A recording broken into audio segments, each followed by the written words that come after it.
Hi, my name is Dabney Evans, and I'm an assistant professor in the Hubert Department of Global Health at the Rollins School of Public Health and director of the Emory University Institute of Human Rights. And today I'm going to talk to you about the Institute of Human Rights and our Graduate Certificate in Human Rights. First of all, a little bit of information about the Institute of Human Rights. The Institute of Human Rights seeks to advance the cause of human rights through educational, research, and community awareness programs in parallel with the mission of the university. These are programs in terms of teaching, research, and service.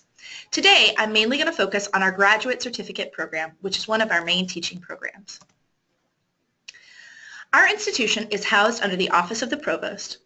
I'm the director of the Institute, and we have two additional directors, David Davis, who's a political scientist, who is the director of our educational programs, and Edward Queen, based in the Ethics Center, who's responsible for our research programs. In addition, we have 45 faculty from across all the units of the university. These faculty come from the Graduate School of Arts and Sciences, the Schools of Law, Medicine, Nursing, and Public Health, as well as the Carter Center. In terms of our programs, our teaching programs include an interdisciplinary graduate certificate in human rights that's open to all graduate students across the university. This is one of our unique features since this is an interdisciplinary program that includes students across the university and the only one of its kind in the United States. In terms of our research programs, we support faculty from across the university in pursuing human rights-related research within their own disciplines. We also have a community awareness program. Our main community awareness program is the Atlanta Asylum Network. The Atlanta Asylum Network provides physical and psychological evaluations to asylum seekers in the Southeast. Now, moving on to our Graduate Certificate program. As I mentioned previously, our Graduate Certificate in Human Rights is the only interdisciplinary graduate certificate of its kind in the United States. So we're really delighted that you're coming to Rollins to be able to partake in this one-of-a-kind certificate. The certificate itself is open to all degree-seeking graduate students in all units of the university. This means that if you choose to do this certificate, you'll be interacting with students from other parts of the university, which will richen and deepen your experience in terms of cross-disciplinary and interdisciplinary work and conversation. Moving on to the requirements for the graduate certificate.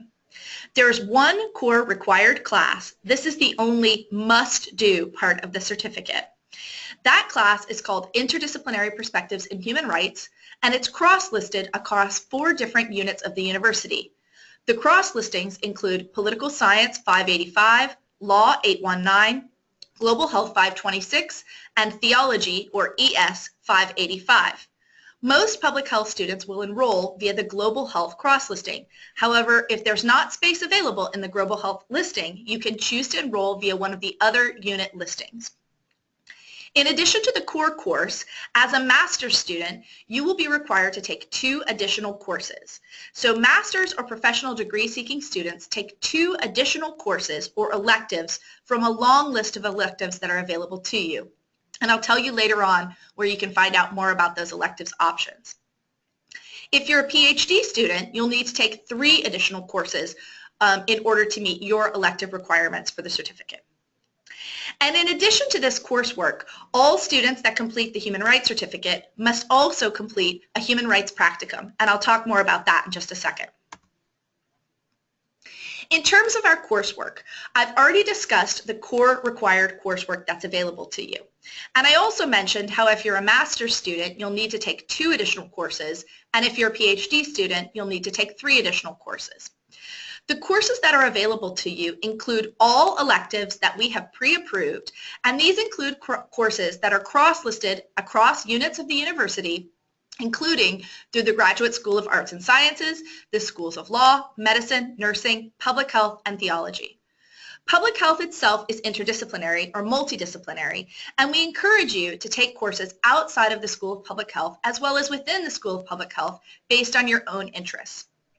For most students, we recommend that you take 1 unit or 1 elective course within your own course of study or within your own home unit, like the School of Public Health, and you may choose to take 1 other elective course outside of your home unit. In all, we have 75 elective courses that are available to you. Each of these courses has a substantive human rights component that makes up a part of its curriculum. In addition, because there are always new courses coming online, if you come across a course either within the School of Public Health or elsewhere in the course catalog that you're interested in and that you think should be a part of our electives, then you are welcome to email the course syllabus to one of the Institute's administrators, and we will review it in order to determine if it can meet our elective requirement. The other thing I'd like to mention is our practicum requirement. The practicum is very open. Because our certificate is interdisciplinary, we recognize that students that are participating in it have a variety of career trajectories. So, for example, some students within the School of Public Health may choose to go on to pursue an academic career or plan to be research-based, whereas others may choose to be working in a practice-based setting, and they may want a more applied type of practicum. So some examples of the kinds of practicum that people have done in the past are things like a service learning internship at a local or international organization, an independent research paper, or a substantive human rights emphasis in a master's thesis or dissertation. There are two basic requirements of the practicum that must be met. One is that there must be an explicit human rights focus in the practicum. That is to say, it's not enough to just tell me that you're going to do a practicum on human trafficking. You have to explain to me, based on the coursework that you participate in through the certificate, what the connection is to a human rights framework or analysis. So what we'd like for you to do is to take your coursework and then apply the information and skills that you gain within your courses into a practicum environment. That leads to the second requirement of the practicum, and that is a deliverable. So you see here on this slide that I've mentioned a service learning internship as a possible practicum. Doing the service learning internship is not enough to meet the practicum requirement. It must be human rights focused, and there must be a deliverable. So that means at the end of your time in that service learning internship, what do you have to show for it? This can take a variety of different forms. What we would like is, for our purposes, we need something to be able to document that you actually undertook and completed a practicum experience. For your purposes, this final deliverable or product will be something that you will be able to have in your portfolio as you enter the job market to show off your expertise in human rights. For different students, this can take very different forms. So for students that are interested in an academic or a research-based career, you may choose to do something like a paper that you might want to submit for peer review. For students that are interested in doing more applied work, we've had a wide range of the kinds of things that students have done in the past. We even had a student develop a human rights film festival.